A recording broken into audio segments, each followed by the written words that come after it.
we've been talking gradually in a more and more narrow remit about pretty domestic British UK issues. Talked a lot about Brexit, talked about the Labour Party, kind of British white working class, and I kind of want to go back to the discussion of, talking about a world without borders. This is the most global discussion we could be having.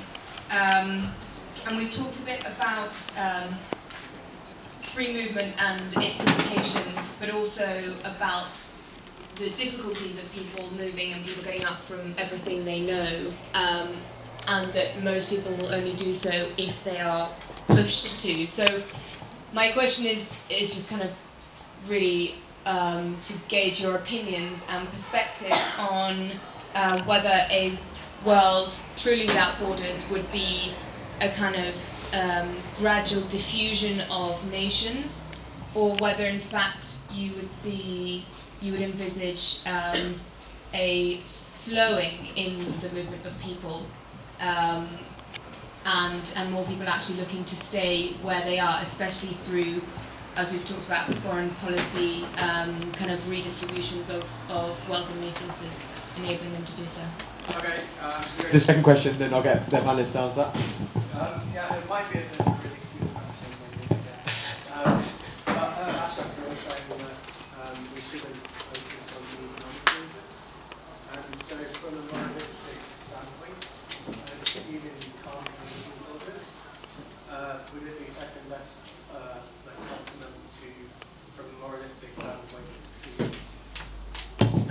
would it be a second best optimum from like a moralistic standpoint if we made it equally hard for everyone to get in? So I said I was going to ask a ridiculous question. So like we see a lot of Irish and Australian people you don't necessarily think are very immigrants. So to surmise, we should kick out the Irish and Australians. I'm glad you said that it was a ridiculous question before asking it, but no, it was interesting anyway. So the first question was basically, would a world without borders end nation states, or would we just see people sort of kind of staying in the same sort of place? Like, what would be the implications of that? Does anyone want to get on that? Yeah. Yeah, I think trying to kind of envisage what that world would look like, I would envisage a kind of a gradual diminishing of inequality between different countries, however kind of utopian and unrealistic that might be. We haven't seen that it's completely impossible. The idea of a rich country getting poorer isn't completely exceptional. You can see the dot-com bubble burst and the bankers crash. So that would need to be the first kind of step. Maybe that is tied in with the dissolving of nation states, but definitely not a levelling of the playing field, but a decreasing of the inequality between different spaces. It's a big thing to try and cast an eye over, but it's kind of unimaginable with the maintenance of imperialism and capitalism. I mean, but the idea of trying to imagine a world without those things is kind of like what we have to start envisaging. Because if a human being was acting based, like on their actual needs and had the, distribution of wealth, that you were not just in stark competition with every neighbour or, neighbour's neighbour or so on, then we're really talking about a wholly different society.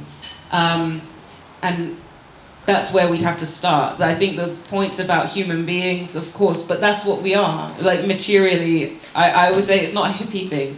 It's, it is a factor in the decisions that people are making are based on their very, very real material lives. And that's what people will continue to do.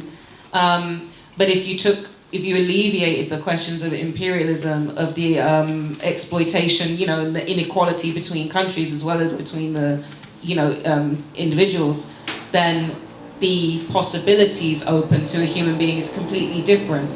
So would people move?